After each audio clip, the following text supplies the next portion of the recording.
Hello, good to be able to share with you today. We are in Mark 5, 1 to 20, and this is the account of Jesus with this demon-possessed man, and it's a pretty horrific person. We read that he is demon-possessed, he is strong, no man could control him night and day in the tombs and hills. He would cry out and cut himself with stones. If I was explaining this to a child, I'd probably liken him to a demon-possessed Incredible Hulk, breaking chains and crazed and walking around a bit like this. And the first thing that stands out to me is who has the power? Who has the authority here? Jesus is the one who has the authority. This demon-possessed man simply comes and falls to his knees, recognizing who has authority. It's startling. And it reminds us that there's a battle between the powers of heaven and the powers of hell that are all around us. And some of us fall into that sort of ignorant side of things where we just ignore that there's a spiritual battle going on and hope that we'll be okay. And others of us can sometimes get really fanatical about it. And we need to find somewhere in between, because there is a spiritual battle waging war for our souls. There is a spiritual battle that is where the enemy is trying to go around like a lion, roaring like a lion, prowling like a lion, trying to deceive us, trying to lure us into past habits, lure us into awful thinking that will set us up for self-destruction, that will set us up for misery. But Jesus has the power to set us free. Jesus has the power. He is overcome. We are more than conquerors because of him who lives in us. Amen. So we need to center ourselves on the truth of God.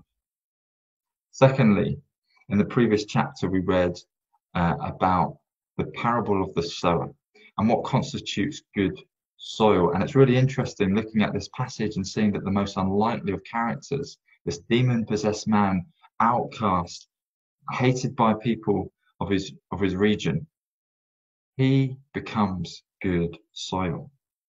He sees Jesus for who he is, and he bows before him and encounters him. And then later on, he says, Jesus, I want to come with you. Jesus gets into the boat, but he sends him on his way. He says, go and tell everyone in the Decapolis all about me. He was ready. Jesus sends the man to share the gospel straight away. And what it shows is that a surrendered heart, someone who has encountered God and said, I want to follow you, that's all that constitutes good soil. I love that complete transformation as well, because what happens when we encounter God isn't this imperfect life that now becomes perfect.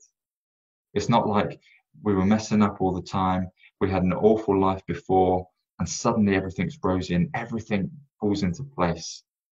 No, what happens here and what happens in our lives when we encounter Jesus is that this man was a slave and he becomes free. This man was hurt. He was in self-destruction and he is healed. And then to the fullness of that transformation isn't just being set free, isn't just being healed, but it's that he is then sent to set the captives free. He is then sent to heal others.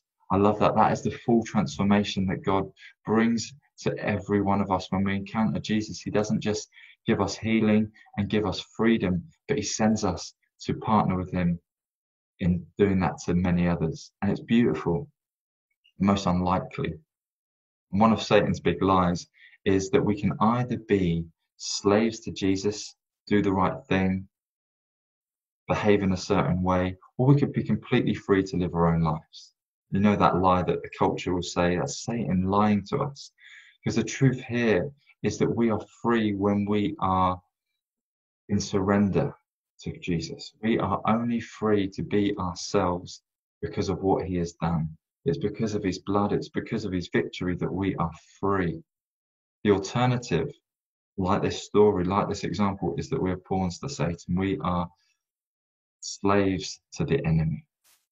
So I invite you today to think, how am I living in the truth that I am set free, that I am healed? In what ways might the enemy be lying by telling me that I'm this or telling me that I'm that? Am I living in fear in any way? And when you're on your walk today or going about your business, or if you're a key worker on the front line, bless you.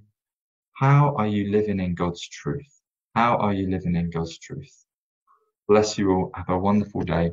See you soon.